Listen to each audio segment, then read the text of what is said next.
promise of abundance in the passion of Christ.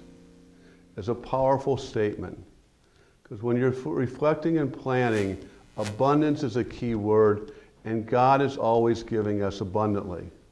The passion of Christ helps us understand that the journey is not always going to be easy. At the end of the passion is the resurrection, and that's the abundance that we often receive.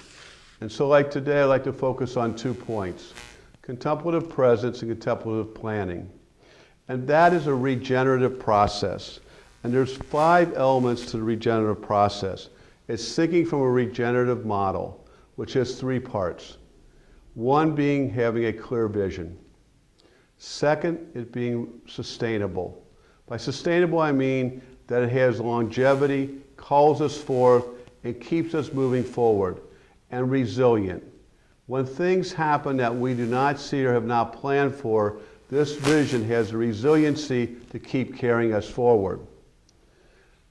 The key parts of making that happen is 4 parts: contemplative presence, contemplative planning, contemplative action, contemplative adaptation. Those 4 form the basis of discerning the direction and moving the direction forward through implementation. Today I'll focus on contemplative presence and contemplative planning. Contemplative presence is really 3 interlocking pieces. It is the individual, other, and community. And each of those has an inward and outward journey. When somebody says something, something happens inside us. Could be a feeling, could be an intuition, could be a sense, could be a trigger. All of a sudden we have agitation. We could resonate. So something is always happening inwardly. Outwardly, when we express ourselves, we share what we want, that goes out, and again, the other responds to that. Something happens to them inwardly, something happens to them outwardly. If you look at the collective group, the same thing is happening. The difference in a collective is you have a range of emotions, you have a range of ideas, and you have a range of different opinions about a different theme, about a topic. And so there's a different field when you look at the communal than when you look at an individual or the other. Any of those discernment process has those 3 components as you move forward. Contemplative presence has 4 key elements. First is listening. Listening to myself, listening to the other, listening to the group. And that's through receptivity. How am I open to what someone else is saying? Even if I have a different understanding or different appreciation, I can at least hold that and then share my viewpoint. When we look at the community, oftentimes the community isn't all in the same spot when you do planning. So how do we respect the difference of opinions, and through conversation and dialogue, we reach common ground or common agreement? Because what we're always about is the second movement: where is God in this? Where is God calling us to move forward? Where is God asking us to change? Where is God asking us to transform? And more importantly, where is God asking us to share our gift with the world? Share our vision, share our charism with the world. The third piece is understanding diversity.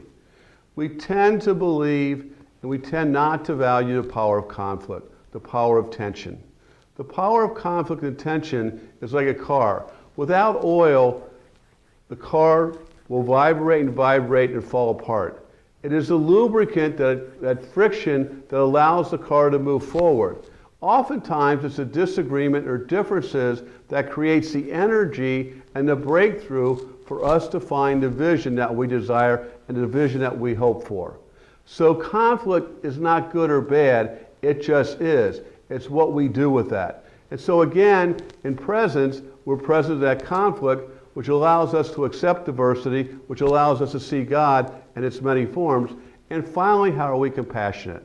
How are we compassionate to ourselves, to each other, and to the group? Because at times we feel like we're together. That's one level of compassion. We celebrate that. We're formed with that. The second, though, sometimes is differences. And so how we hold lightly those differences that could have misspoken words, have some level of anger, and how do we step back, hold that with compassion, and recognize that we're being called to move forward from that. That leads us to visioning, which is the what if question. What if is really about exploring what is it where we want to make a difference. What if's about what if we want to become the spiritual leaders in a globally interconnected world. What if we want to become more intercultural and experience the intercultural richness of our Catholic tradition. Those are what if questions that then lead us into a visioning process, lead us into thinking about that. And a visioning process is much like an artist. It's designing. We often think of visioning as sitting out and hammering a statement. Rather, it's visioning is really a design. You're like an artist that looks at a canvas, has some thoughts, has some ideas, has some history, and yet through working with the canvas, working with paint, creates the picture, creates a vision that he or she wants to share with the world.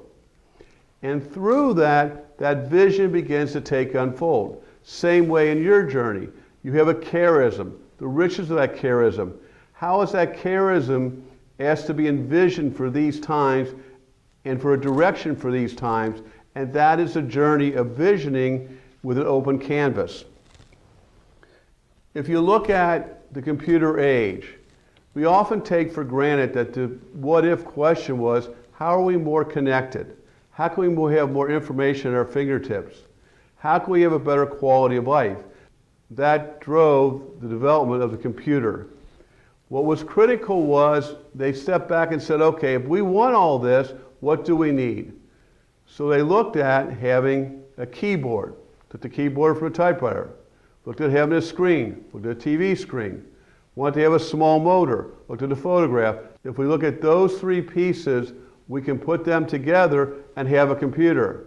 As we all know now, that initial computer and generations after that computer have dramatically changed the world, has redefined connectivity, has redefined education, and in many ways has redefined healthcare and quality of life issues.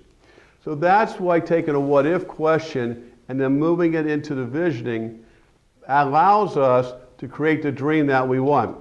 As Donnell Ameldos says, vision without action is useless. But action without vision does not know where to go or why to go there. Vision is absolutely necessary to guide and motivate action. More than that, vision, when widely shared and firmly kept in sight, brings into being new systems. That is your journey as Passionists. You're looking at your charism, looking at the richness, and you're creating what-if questions and visions that will transform both you and society. That you're looking for a way to share the richness and gifts of the Passionist vision with a greater world. And so that's the vision process that you're on, is saying how can we be transformed and how through that transformation we can transform the world.